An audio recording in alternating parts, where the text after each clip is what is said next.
So there are reports that Harvard may soon settle with the Trump administration and reportedly pay $500 million and agree to some set of terms. This would follow, deals by Colombia and Brown, and probably set in motion a whole series of additional kind of agreements by universities with the Trump administration. The Harvard says that agreement will not violate academic freedom. The harsh reality is that Harvard has already seriously infringed upon academic freedom. There's already been a very serious in violation of academic freedom even before this agreement. It's just that it doesn't get noticed so much because it has to do with the rights of Palestinian scholars and Palestinian students and people who want to study the fate of Palestinians. And there's so little attention to the academic freedom and rights of Palestinian students and scholars as opposed to Jewish students. And so Harvard has already shut down two programs it had that worked on the question of the rights and livelihood of Palestinians. One at the School of Public Health, which was done in partnership with Birzeit University in the West Bank. The other at the Harvard Divinity School, which led by Israeli and Palestinian scholars, used Israel and Palestine as a kind of case study in questions of religion, conflict, and oppression. Those have already both been shut down by Harvard under pressure from Republican lawmakers, donors, establishment Jewish organizations. So there's already been a very serious infringement. There was no kind of real academic due process that led to the shutdown of this program. It was done nakedly in response to political pressure. But the deal would be much, much more dangerous because Harvard has already to some degree adopted the International Holocaust Remembrance Alliance definition of anti-Semitism, but if it's only adopted in name, the dangers are relatively limited. But if you make a deal with the Trump administration for some kind of enforcement mechanism in which the IHRA definition of anti-Semitism, which by the way has very little support from actual scholars of anti-Semitism, has been pushed for years not by academics who study anti-Semitism, but by the Israeli government and pro-Israel organizations. If you enforce that definition, you make the teaching of Israel and Palestine basically an absurdity. You make genuine teaching and scholarship on the question of Israel-Palestine essentially impossible. Let me try to explain why. Two of the examples of anti-Semitism that are listed in the IHRA definition are first, denying the Jewish people their right to self-determination, e.g. by claiming that the existence of a state of Israel is a racist endeavor, and secondly, drawing comparisons of contemporary Israeli policy to that of the Nazis. So let's look at both of these.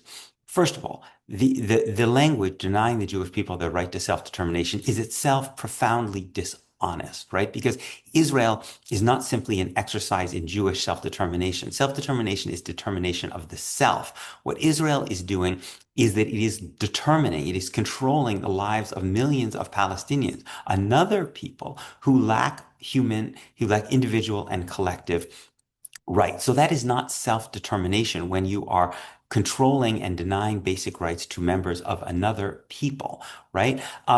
But to say that you can't claim that Israel is a racist endeavor on a college campus in your scholarship or teaching or in a seminar when Israel's own leading human rights organizations, B'Tselem and Yesh Din, have said Israel is practicing apartheid. That Amnesty International and Human Rights Watch have said Israel is practicing apartheid. That Amnesty has said that Israel is committing genocide, and B'Tselem, Israel's human rights organization, is committing genocide. Right? To say that given those circumstances, you can't say that Israel is racist and you can't make any comparison between the actions of Israel and the actions of the Nazis, even though one sees these comparisons in the Israeli newspaper Haaretz literally every day, this makes teaching on Israel and Palestine an absolute absurdity, right? Think about how could you teach about the United States in the era of Trump, right? Without raising questions about comparisons of America to the Nazis and other periods in which liberal democracy fell into authoritarianism and into fascism. If Israel is classified as an apartheid state, right? Can we imagine a situation in which you were not allowed to teach about apartheid South Africa and call it racist or make comparisons to the Nazis, that you couldn't teach about the Jim Crow South if you made comparisons with the Nazis, given that the Nazis learned from the white supremacy of the segregated Jim Crow South, or that you couldn't call the Jim Crow South apartheid, or that you couldn't teach about China if you were to call China a racist system against non-Han Chinese, or if you couldn't teach about Myanmar, or country after country after country under these parameters. It makes an absolute absurdity of the idea of trying to teach honestly about the realities in Israel and Palestine. And this is happening because of this really unholy alliance of a Trump administration that couldn't care less about Jews, and in fact is in league with all kinds of anti-Semitic white nationalists, but is just using anti-Semitism like it's using trans, like it's using crime, like it's using whatever to basically try to cripple independent institutions.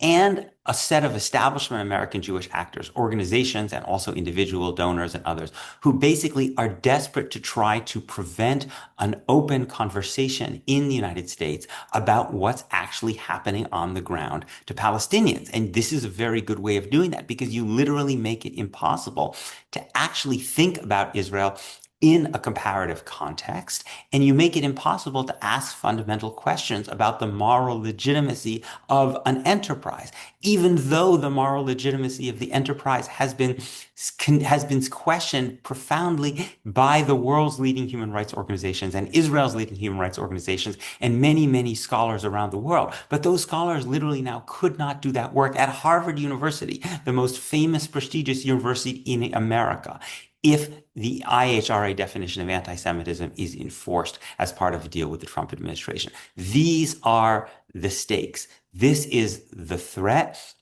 And it is truly, truly appalling, appalling to see mainstream American Jewish leaders who claim to represent a community that has benefited so profoundly from independent, vibrant universities as a building block of American liberal democracy. So many of our own Jewish families, our life stories is bound up with our ability to have upward mobility, and through these universities, these mainstream Jewish organizations, whether they want to admit it or not, by pushing the IHRA definition for year after year after year, will be complicit in the crippling, maybe even the destruction of these universities.